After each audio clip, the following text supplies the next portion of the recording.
Today,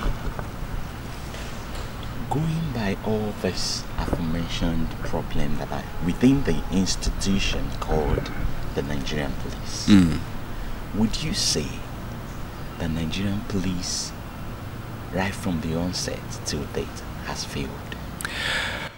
I think we should give credit to the Nigerian police force. I won't say they have failed, but if you ask me to rate the police in Nigeria on a scale of 10, I think I will give the police 4 over 10. So, and if you, as a teacher in the university, if somebody scored 4 over 10, that's 40%. Oh, he has passed, but the only thing that's not a good grade.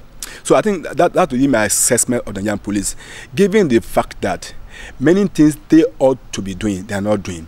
Given the fact that they don't really impact on the society as expected.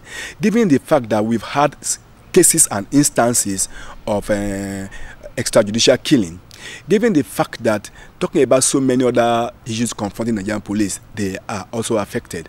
So in so doing, I won't say they have failed, no, but they are not there to where members of the public wants the police to be.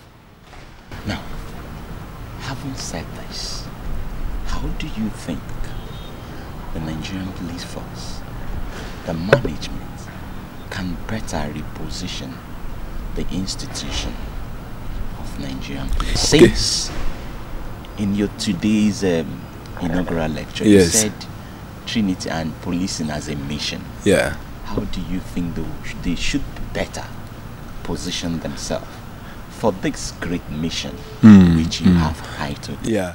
You see, I made some recommendations in my lecture. I think one of the things we need to do first is to deregulate the police in Nigeria. How? What I mean by talking about more police in Nigeria, we should have the federal police, the state police, local police, then institutional police. In foreign countries, this play out. That's what they do in the foreign countries. Even some African countries. Nigeria appears to be the only country with a unified police force. So the police need to address that. That's the very first thing. That is at the level of the policy. Then again, I talk about the hierarchy. You see, the hierarchy of Nigerian police, talking about the management in Abuja, there's a lot of hierarchy there, and rivalry there. When a policeman comes, is made an IG, that is Inspector General of Police, he is left to the dictates of the executives. Between about 51 years ago now, when we have the first indigenous IG in Nigeria, the person, 51, we've had 19 Inspectors General of Police. So that is average of 2.5 years per each one of them.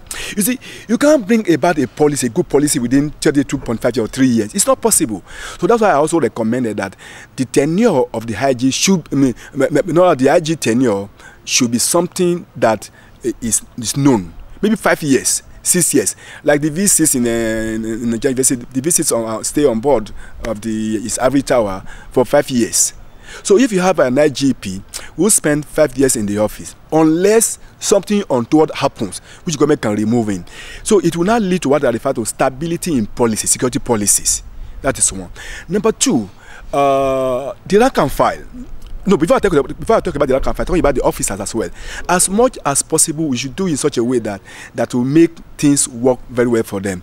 Then we also need to address the shortfall in personnel. The UN says we need 1 policeman to 400 citizens.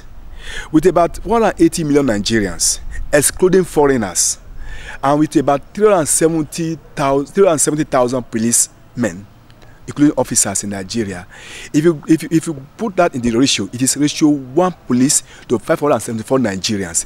If you take that to the nearest 100, it is ratio 1 police to 600 Nigerians. Like I did say, we are not even talking of the foreigners. And in natural fact, it's even worse, because 1/3 of members of the police in Nigeria are providing security for top organs, their wives and their concubines. So at the end of the day, if you look at the ratio very well, it's even more than that. So in so doing, that's why I said Nigeria is under-policed. So for us to be able to do that, it means we need more personnel in the force. In the Nigeria police force, in the last 5 years or so, they didn't recruit. You can then imagine, and people, and many of them retired. There are things that happen, maybe loss of lives and so on and so forth, incapacitation and so on and so forth. So for that very reason, I think we need to address this.